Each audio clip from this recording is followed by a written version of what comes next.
읽겠습니다. 스바냐 3장 구약성경 1308페이지 스바냐 3장 1절에서 13절까지 교독하겠습니다. 1절에 폐역하고 더러운 곳 화악한 그 성읍이 화있을진저 그가 명령을 듣지 아니하며 교훈을 받지 아니하며 여호와를 의뢰하지 아니하며 자기 하나님에게 가까이 나아가지 아니하였다. 그 가운데 방백들은 부르짖는 사자요 그 재판장들은 이튿날까지 남겨두는 것이 없는 저녁 일이요 그 서시자들은 이미 경솔하고 방사한 자요 그 대사들은 정서를 더럽히고 율법을 용하였도다. 그 중에 그하신 여호와는 의로우시사 불의를 행치 아니하시고 아침마다 간단 없이 자기의 공의를 나타내시거늘 불의한 자는 수치를 알지 못하는도다. 내가 열국을 떠나버렸으므로 그 망대가 황무하였고 내가 그 거리를 비기하여 지나는 자가 없게 하였으므로 그 모든 성물이 황폐되며 사람이 없으며 구할 자가 없게 되었느니라. 내가 이르기를 너는 오직 나를 경외하고 교훈을 받으라. 그리하면 내가 형벌을 내리기로 하기는 하였거니와 너의 거처가 끊어지지 아니하리라 하였으나 그들이 부지런히 그 모든 행위를 더럽게 하였느니라. 나 여호와가 말하노라. 그러므로 내가 일어나 벌할 날까지 너희는 나를 기다리라. 내가 뜻을 정하고 나의 분함과 모든 신들을 쏟으려고 나라들을 소집하며 열국을 모으리라. 온 땅이 나의 질투의 불에 소매를 되리라. 그때에 내가 열방의 입술을 깨끗게 하여 그들로 다 나 여호와의 이름을 부르며 일심으로 섬기게 하리니 내가 너를 들었을 곧 내가 같은 자의 다리 구수한 편에서부터 예물을 가지고 와서 내게 드리자. 그날에 네가 내게 범죄한 모든 행위를 인하여 수치를 당하지 아니할 것은 그때에 내가 너희 중에서 교만하여 자랑하는 자를 제하여 너로 나의 성산에서 다시는 교만하지 않게 할 것임이니라. 내가 공부하고 가난한 백성을 너희 중에 남겨두리니 그들이 여호와 이름을 기억하여 보를 행할지라. 이스라엘의 남은 자는 악을 행치 아니하며 거짓을 말하지 아니하며 입에 게으르한 혀가 없으며 먹으며 누우나 놀라게 할 자가 없으리라. 아멘.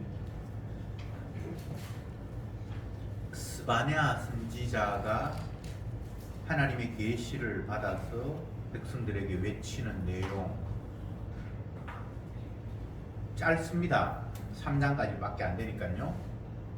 그럼에도 불구하고 이 짧은 내용 안에 압축해서 하나님의 뜻이 고스란히 담겨 있음이 그 많은 분량을 가진 선지자와 비교해도 결코 이게 가볍게 취급할 본문이 아니다라고 말씀을 드리고 싶습니다. 이사야 같은 선자는 66장이나 되는 굉장히 많은 분량의 예언을 했지만 스바냐 3장과 비교했을 때에 그냥 이건 압축한 내용이다 이렇게 보면 되지 뭔가 미흡하거나 부족함은 전혀 없습니다. 스바냐 선지자는 바벨론의 포로로 끌려왔어. 그곳에서 한 5년 정도 머물렀는데 그때 하나님께서 계시를 주셨습니다. 지금 자기는 바벨론 나라에 끌려왔습니다. 아직 고국은 완전히 멸망한 건 아니고 앞으로 한 6년 후면 완전히 멸망을 합니다. 그러니까 거의 풍전등화와 같은 그런 상태에서 남의 나라에 끌려와서 하나님의 계시를 받고 이스라엘의 모습을 예언을 하고 장차 어떻게 될 것인가에 대해서도 하나님께서 말씀하셨는데 그것을 또 이야기하고 이런 형편의 내용들이 본문에 담겨 있습니다. 1절 말씀에 회역하고 더러운 곳 화악한 그 성읍이 화있을진저 유다 땅 예루살렘 성 하나님의 이름이 높여져야 할 그곳 그 도성이 어떠하다? 회역하고 더러운 곳이고 포악한 성읍이었기 때문에 거기에 화가 있을 것이다 라고 예언을 하고 있습니다. 다른 곳도 아닌 하나님의 성전이 세워진 그 수도 예루살렘이 이렇게 패역하고 더럽고 포악한 성읍이 되었다. 그러면 그 예루살렘 말고 다른 곳은 어떤가? 볼 것도 없죠. 하나님의 성전에 있는 곳이 그 모양 그 꼴입니까? 다른 곳을 굳이 거론할 이유도 없습니다. 구체적으로 어떤 모습인가? 2절에 그가 명령을 듣지 아니하며 교훈을 받지 아니하며 여호와를 의뢰하지 아니하며 자기 하나님에게 가까이 나아가지 아니하도다. 그래 한 구절 한 구절들이 다 하나님을 외면하고 거역하고 등을 돌렸다는 거죠. 예루살렘은 하나님의 성전이 있는 곳이고 그 성전은 자기 백성과 하나님이 만나겠다고 특정하게 지정한 장소인데 그곳에 사는 백성들이 하나님의 명령도 안 듣고 교훈도 안 받고 주님 의지하는 것이 아니라 오히려 주님께 등을 돌렸다라고 표현하고 있습니다. 3절에 그 가운데 방백들은 부르짖는 사자요 그 재판장들은 이튿날까지 남겨두는 것이 없는 저녁 일이요 선지자들은 위인이 경솔하고 간사한 자요 그 제사장들은 성소를 더럽히고 율법을 범하였도다. 여기 3절 4절의 내용은 이스라엘의 지도자들의 죄악을 구체적으로 나열하고 있는데 방백들, 제사장들, 재판장, 선지자 이런 사람들이 얼마나 부패했는가를 하나하나 열거하고 있습니다. 방백이면 뭐 장관들, 고관 대작들, 지위에 높은 지위에 있는 사람들, 이 사람들은 어떻게 표현했습니까? 부르짖는 사자. 사자는 맹수 중에 맹수인데 자기보다 나약한 대상을 만나면 사냥감으로 여겨서 사납게 달려가서 잡아먹는 그런 짐승이잖아요. 방백들, 권력을 가진 지도자들이 그런 식으로 살았다는 거죠. 그 다음에 재판장은 이튿날까지 남겨둠이 없는 저녁 일이다. 이리도 굉장히 사납고 날카로운 짐승 중에 하나인데 그 먹이를 다음 날까지 남겨주지 않는다. 그 인정사정 없이 악착같이 착취하는 모습을 이렇게 표현을 했습니다. 재판장이라는 자가 나약한 자들을 착취하고 집어삼키는 그런 행동을 했다. 선지자는 경솔하고 간사하다. 선지자는 하나님의 말씀을 대언하는 사람이잖아요.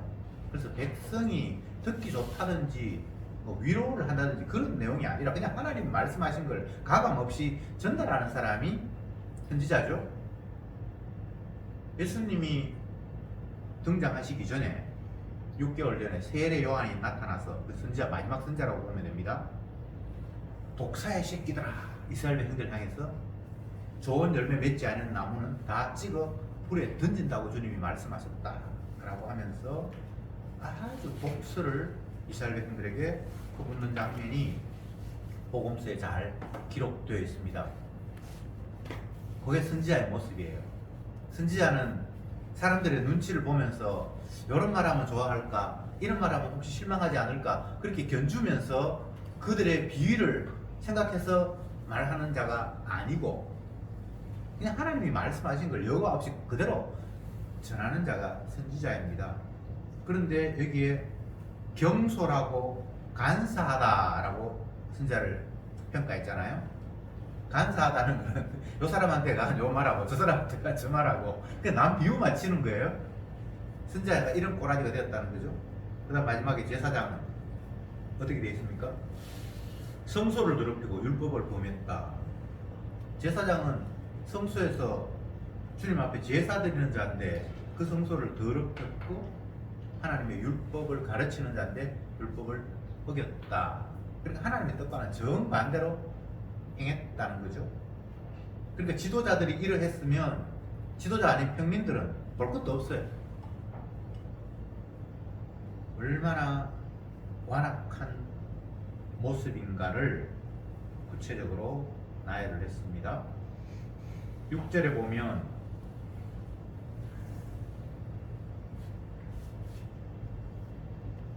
5절 보겠습니다. 그 중에 거하신 여호와는 의로우사 불의를 행치 아니하시고 아침마다 간단 없이 자기의 공의를 나타내시거늘 불의한 자는 수치를 알지 못하는도다. 간단 없이는 멈춤 없이 계속해서 하나님께서 공의를 베푸신다. 그러니까 앞에 4절까지는 이스라엘 백성들이 얼마나 완악한 걸 보여줬고 5절에는 그럼에도 불구하고 여호와는 의로우셔서 불의를 행치 않고 자기 백성에게 계속 공의를 쏟아붓는다. 이렇게 말하고 있습니다.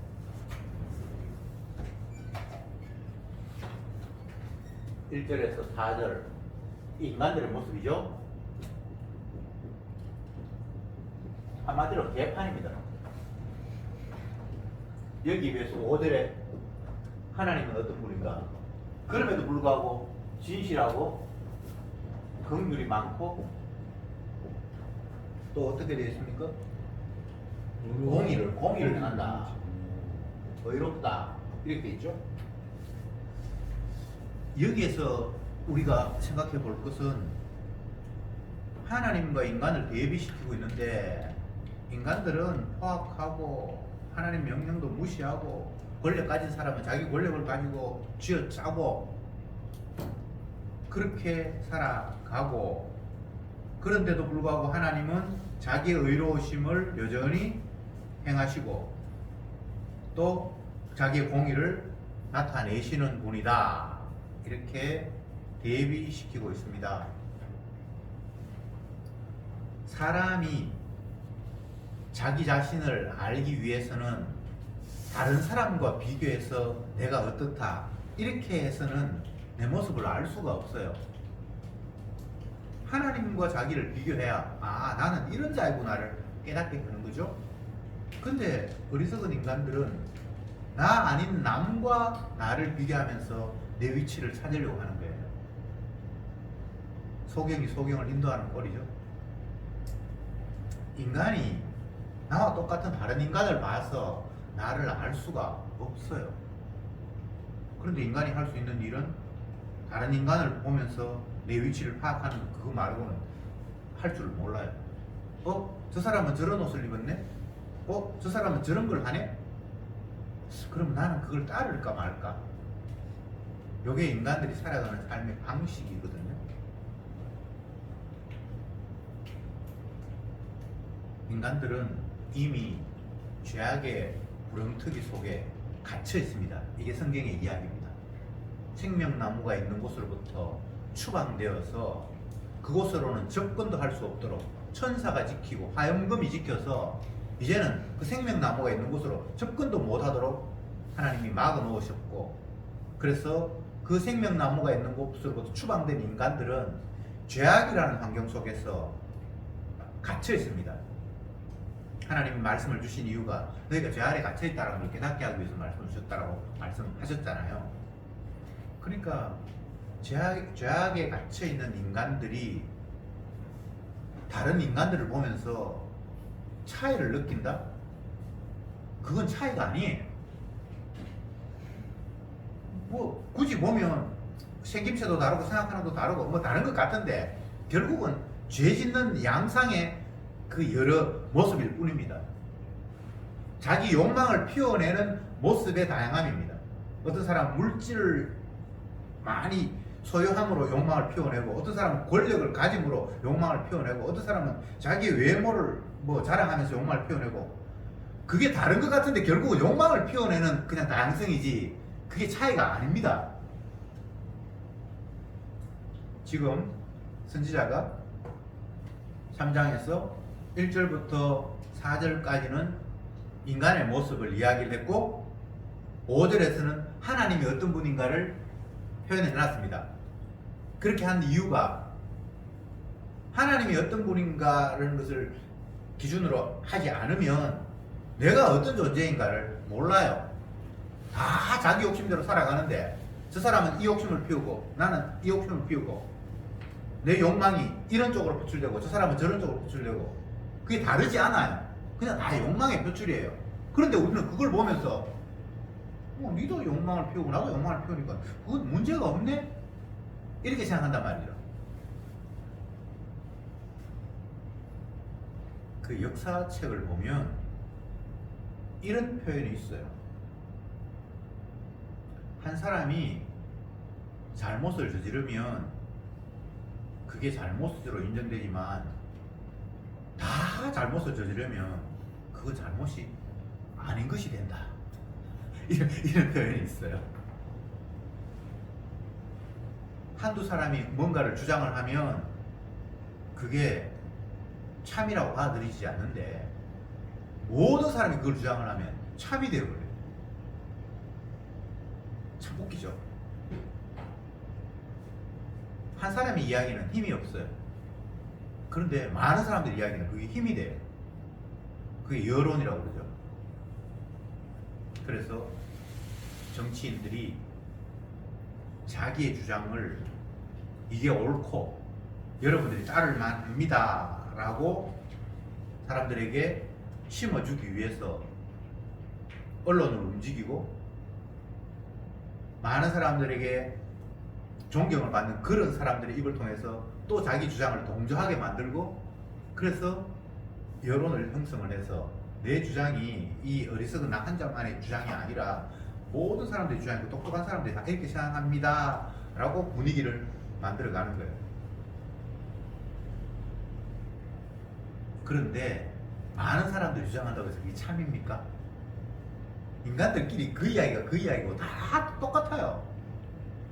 주님이 무엇을 말씀하셨고 어떻게 바라보고 있는가가 참이 되지, 사람들끼리 그 가운데 어떤 힘 있는 사람이 논리적으로 남들에게 설득시켜서 이게 참입니다 라고 한다고 해서 난 그걸 미처 못 생각했는데 그 사람 저걸 말하네? 그러면 맞겠네. 이게 도토리 키재기예요. 어둠 속에서 자 코끼리 덧없는 시기예요. 소경이 코끼리를 덧없으면서 어떤 사람은 코를 만지면서 야 뭐 이렇게 호수처럼 기다랗게 생겼구나 라고 이야기하고 어떤 사람은 아니야 굴단한 기둥이야 다리 만진 사람. 어떤 사람 배를 만지면서 넓고 평평해. 그게 코끼리입니까? 인간이 그런 모습이에요. 지가 경험하고 지가 아는 게 그것이라고 생각하면서 그걸 막 주장하고 있는 거예요. 다시 말씀드립니다. 왜 스바냐 선지자가 인간의 죄악을 이야기하면서 거기에 하나님이 어떤 분인가 거기에 끼워 넣었는가, 그걸 제가 지금 설명하고 있잖아요. 주님이 어떤 분인가를 모르면 내가 어떤 분인가를 몰라요. 내가 어떤 존재인가를 모른다니까요. 그래서 주님은 이런 분이다. 그에 비해서 우리는 엉터리네. 이렇게 대비를 시키면서 우리의 죄악이 얼마나 심각한가를 이야기하고 있습니다.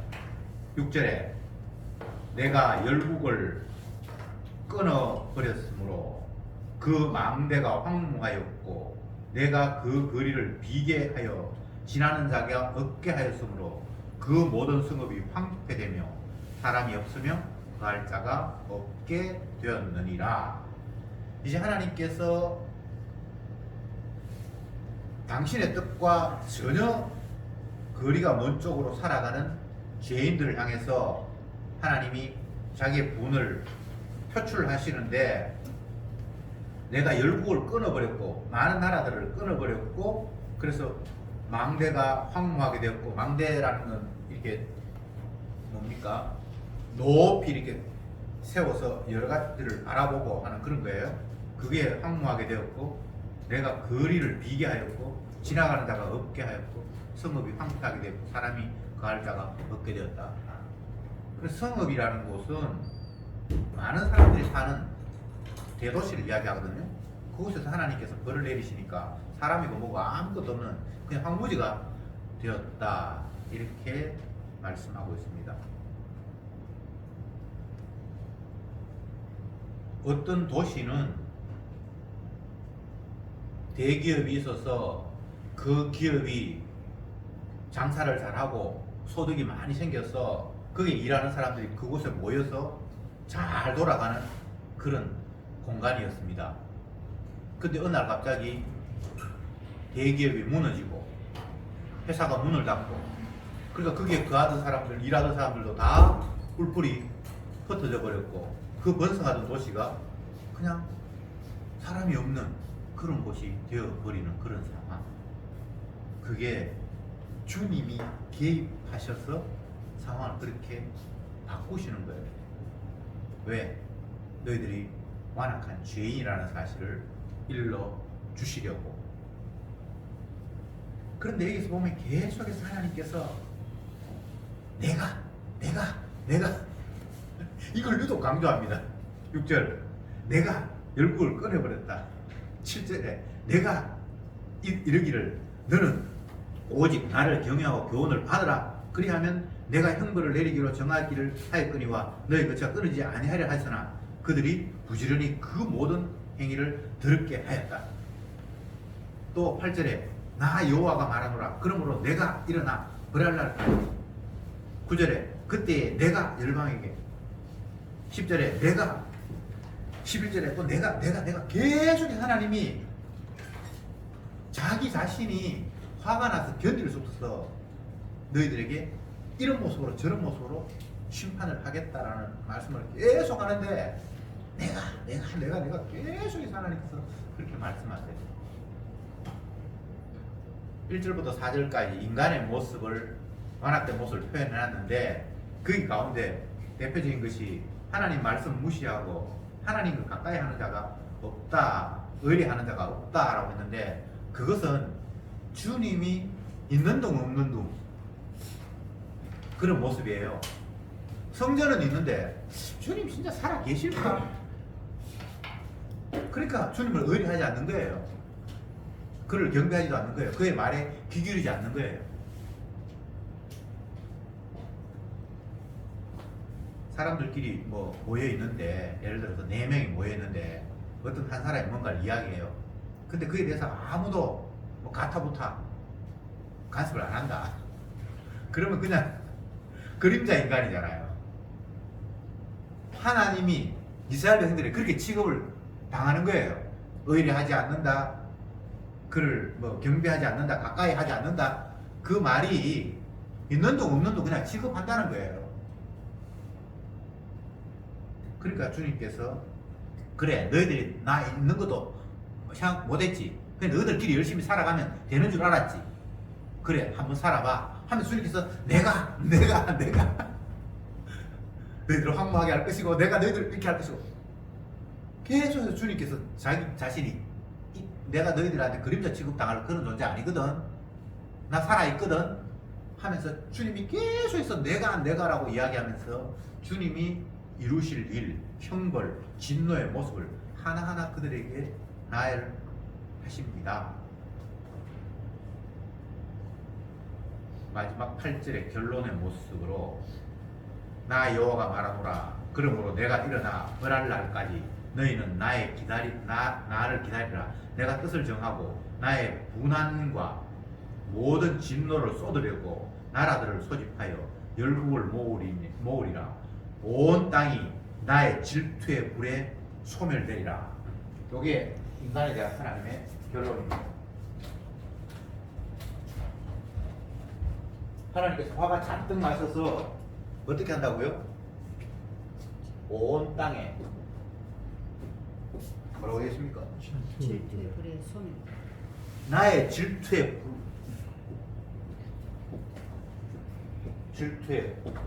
불로 소멸하라?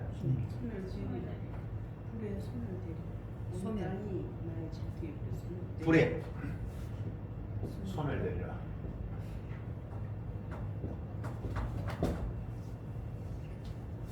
이게 한결같은 하나님의 주장입니다. 신약 성경에도 나타나 있잖아요. 하나님께 이 세상을 요한불로 그냥 다 불로 심판해버린다. 바위고 뭐고 다 부숴버린다. 뭐 여러 군데 나와 있죠. 히브리서에도 내가 지은 모든 것들을 결국은 다 없게 하겠다. 이게 하나님의 분노예요.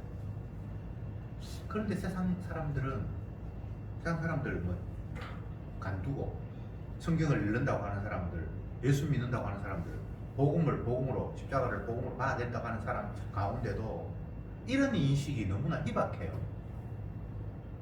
온 땅이 하나님의 질투의 불에 소멸될 것이다라는 그런 의식이 희미해요.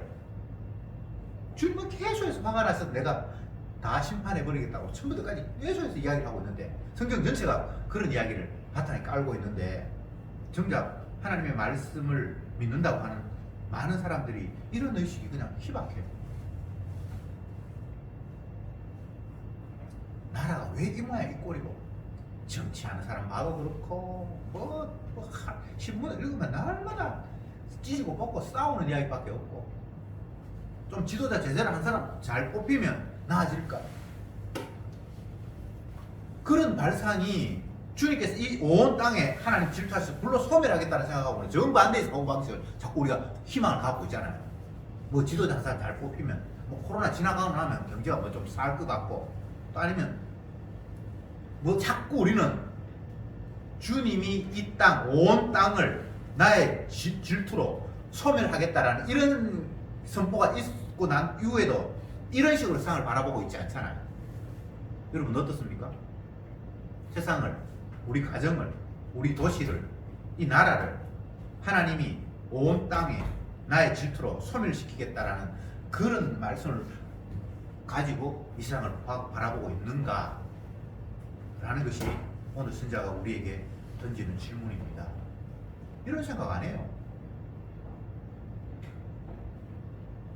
독사의 새끼들아, 사람들 그렇게 생각하지를 않아요.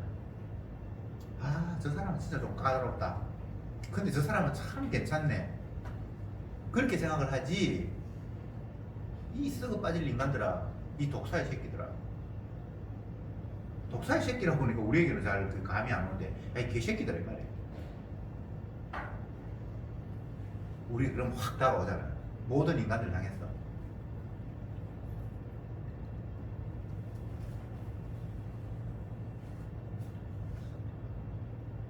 정리를 좀 하자면,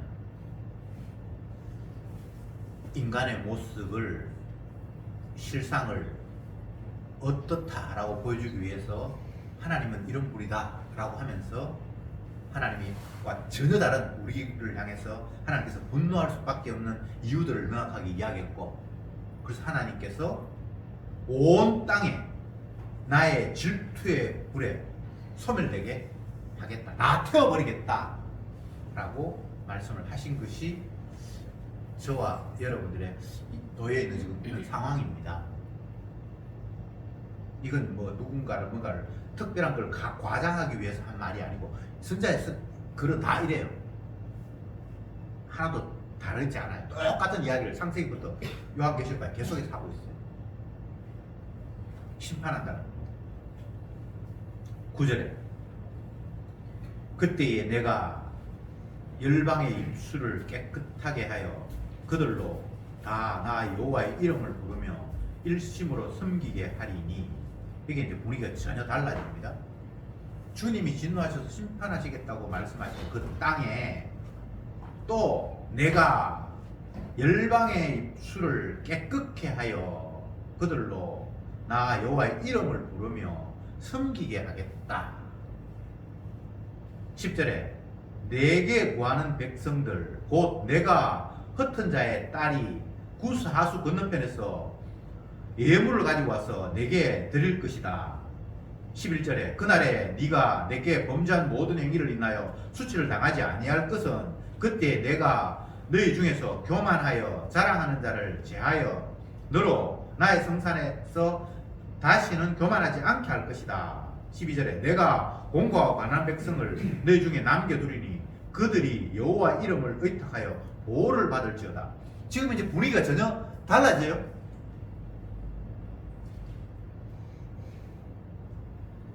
여호와 이름을 섬긴다, 내게 제물을 드린다, 그리고 교만하지 않을 것이다, 이제 나의 이름을 의탁하고 보호를 받을 것이다. 계속해서 지금 아까 전에 앞부분에 이야기했던 것과 지금 정반대 이야기를 하고 있습니다. 13절에 이스라엘의 남은 자는 악을 행치 아니하며 거짓을 말하지 아니하며 입에 괴열한 혀가 없으며 먹으며 누구나 놀라게 할 자가 없으리라. 여기서 8절 여기 하나님께서 분노하셔서 심판하겠다. 13절 이스라엘 가운데 남은 자는 하나님께서 평안하게 눕고 살 것이다. 누구도 해하지 못하겠다. 전혀 다른 뉘앙스로 말씀을 하고 계세요. 이게 하나님의 말씀이. 근데 이게 중요한 거는 이스라엘의 남은 자예요. 남은 자. 주님께서 남겨두신 자, 주님께서 자기 택한 백성이라고 구원할 자, 이들은 하나님의 심판 가운데서 평안하게 눕고 주님의 품에 안길 거라는 겁니다. 그러니까 이 정반대되는 이야기, 하나님의 말씀이라고 선자가 이야기하면서 너희들은 범죄했기 때문에 이 땅에는 모든 인간들을 하나님이 다 화가 나셔서 불로 태워버릴 거야. 그렇게 말씀을 하셨는데 9절 이후의 핵심이 13절입니다. 이스라엘의 남은 자는 이렇게 이야기하면서 먹으며 누우나 놀라게 할 자가 없으리라. 이게 불로 심판하라고 전상안에 없잖아요. 먹고 눕고. 근데 그걸 누가 해치거나 할 자가 없다. 그게 평안하게 한다라는 거거든요. 이게 주님의 말씀이에요. 그러면 우리가 여기에서 또 이제 막 복잡해집니다.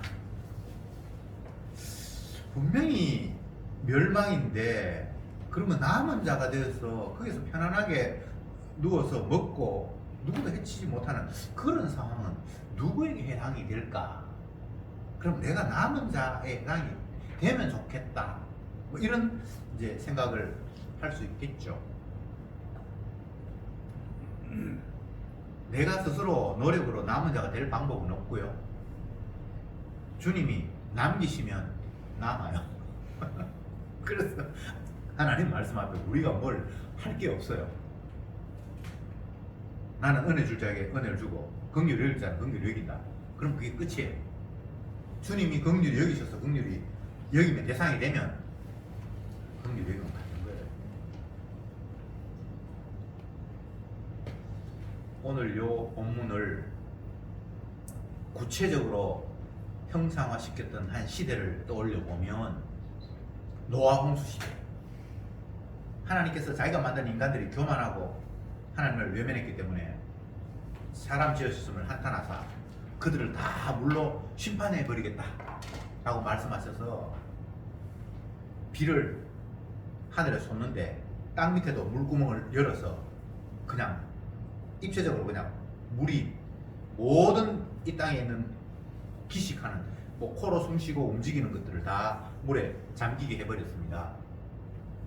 그런데 노아와 그 가족은 방주를 만들게 하시고 그 안에 집어넣었습니다. 물론 정결한 짐승 뭐 7과 또 부정한 짐승 한 쌍씩 그 안에 집어넣게 되었고요. 대표적으로 그게 오늘 스바냐 이 3장에 읽었던 내용들을 형성하는 겁니다. 다 심판하는데 그 가운데 방주 안에 들어가는 사람이 있다. 오늘 본문이 그런 내용이에요. 구체적으로 하면 이 세상을 우리는 그런 식으로 읽어야 돼요. 그런 식으로 읽어야 된다는 말이 웃기는데 하나님이 이런 식으로 세상을 결정을 하는 거예요. 그러니까 내가 어떻게 방주를 마련할까? 오늘 이 본문에 보면 어떻게 남은 자가 되어서 편안하게 먹고 누우면서 주님 앞에 복을 받을까? 그건 우리가 할 수 있는 일이 아니에요.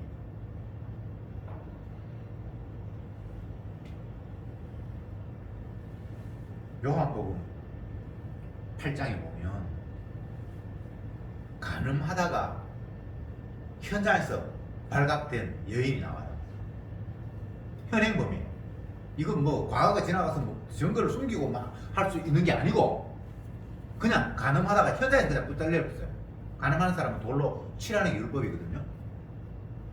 그래서 종교 지도자들이 그 간음하는 여자를 끌고 와서 사람들 앞에 세웠어요.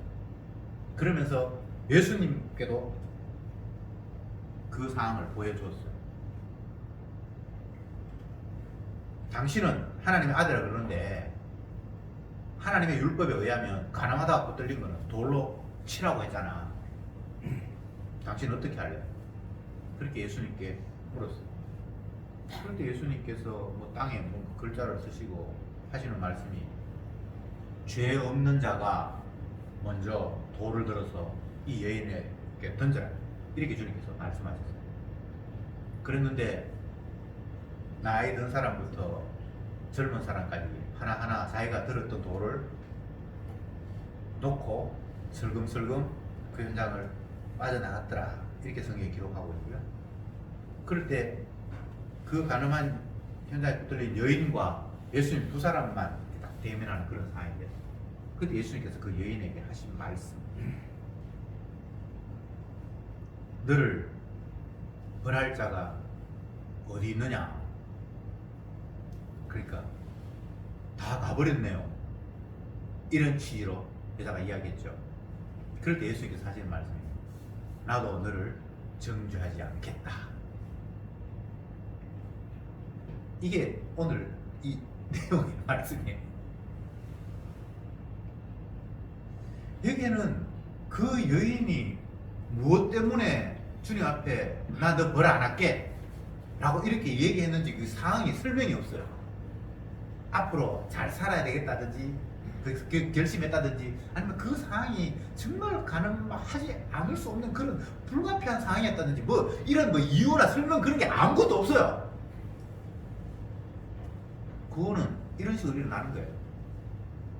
이스라엘의 남은 자가 모든 사람들이 다 하나님의 진노로 불태워서 소멸돼야 되는데 남은 자는 편안히 눕고 먹고 그를 해할 자가 없다, 이렇게 돼 있는데 어떻게 남은 자가 되는지 방법이 없어요. 마치 가늠하다 붙들린 여인들에게 나도 너를 정죄하지 않겠다라는 이 한마디로 그가 구원을 얻은 것과 똑같은 거예요.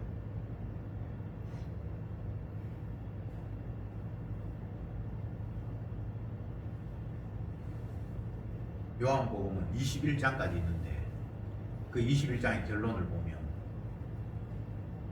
예수님께서 십자가에 못 박혀 죽으시고 부활하셔서 고기 잡으러 간 제자들을 다시 찾아갑니다. 대표적으로 베드로죠, 그죠? 베드로가 뭐 주님 모른다고 부인하고 세 번이나 부인하고 떠나가 버렸고, 에이씨 나는 뭐 하나님 아들을 그래서 이 나라에 하나님 나라가 이루어지고 하면 주님 따라다니면 뭐 한 자리 찾아가겠다고 생각했는데 개코나 그냥 죽고 끝나버렸네. 닭 쫓던 개 지붕 쳐다보는 꼴이 됐고, 아이고 한 3년 동안 뭐 고기잡이 안 하고 했는데 이제 뭐 그거 말고는 내가 뭐 할 게 없네 하면서 그냥 자기 직업으로 돌아가서 열심히 그물 싣고 그물을 던지고 하는데 주님이 그 현장까지 찾아오셨어요. 죽었던 그분이 살아나셔서 찾아오셨어요. 이게 얼마나 놀라운 일입니까? 이게 복음이에요. 뭘 어떻게 우리가 하고 말고 하는 게 아니고 우리는 다 각기 제 길로 갔고 지 살 궁리하고 주님을 이용할 생각을 하지, 그를 믿거나 그의 십자가 죽으심의 의미일까 내 죄 때문에 죽었다 그렇게 깨닫는 인간이 아무도 없어요. 예수님의 죽음을 사람들이 어떻게 생각했습니까? 그가 지 죄 때문에 저주받아 죽었다라고 그렇게 안다고 판단한다고 했잖아요. 누구도 예외가 없습니다. 모두가 다 그렇게 생각한 거예요. 지가 인간이면서 감히 하나님이라고 까불다가 죽었다 그렇게 그냥 생각했지, 그건 뭐 예외가 없습니다. 그분은 내 죄 때문에 죽었다 그런 인간 아무도 없어요. 제 아들 마찬가지고. 그래서 주님을 부인할 수밖에 없었고 인정할 수 없었어요. 그래서 그냥 내가 할 길 갔어요. 오늘 본문 보면 하나님을 찾는 자도 없고 등을 돌렸다고 그러는데 그냥 다 등 돌리고 그냥 지 원래 자리, 삶의 자리를 찾아갔어요.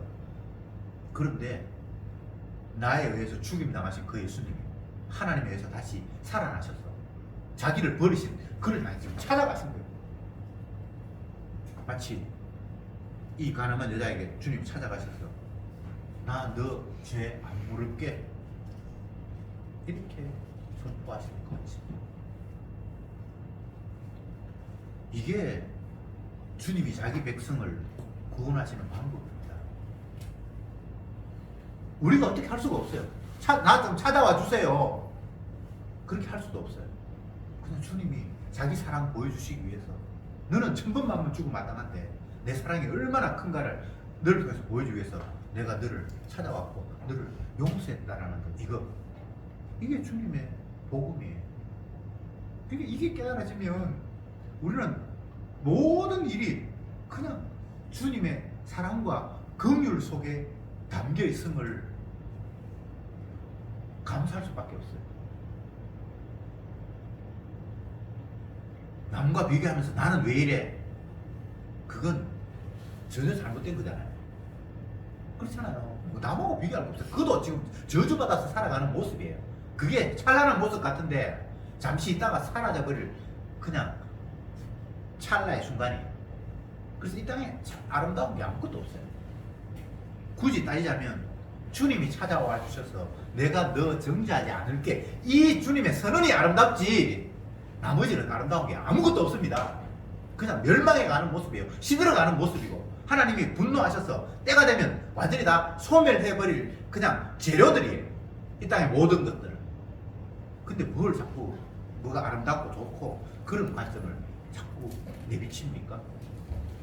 이 멸망받을 세상, 주님 분노하셔서 불사질려 보려고 하는 이 세상에서 유일한 희망은 주님이 남겨두신 자에게 나는 너를 정죄하지 않겠다라고 찾아오시는 그 생명의 말씀, 그것만 유일한 우리의 소망입니다. 기도합시다. 주님, 오늘 이 시간도 저들에게 주님의 사랑이 어떤 것인가를 깨우쳐 주시니 참으로 감사합니다. 감히 사랑해 주십시오라고 말할 수 없는 완악한 죄인입니다. 그런데 주님이 이런 저들에게 당신의 사랑을 만천하에 보여주시려고 일방적으로 찾아오셔서 나는 너를 정죄하지 않겠다라고 선언하신 그 한마디 때문에 저들은 심판 가운데서 구원되는 엄청난 일이 일어났습니다. 무엇을 하나 오로지 주님의 그 용납하심, 긍휼, 그것 외에 우리에게 소망이 없음을 깨달으면서 날마다 그 주님의 뒤에 속에 피만 자라가는 저들이 되게 하옵소서. 예수님의 이름으로 기도드리옵나이다. 아멘. 아멘.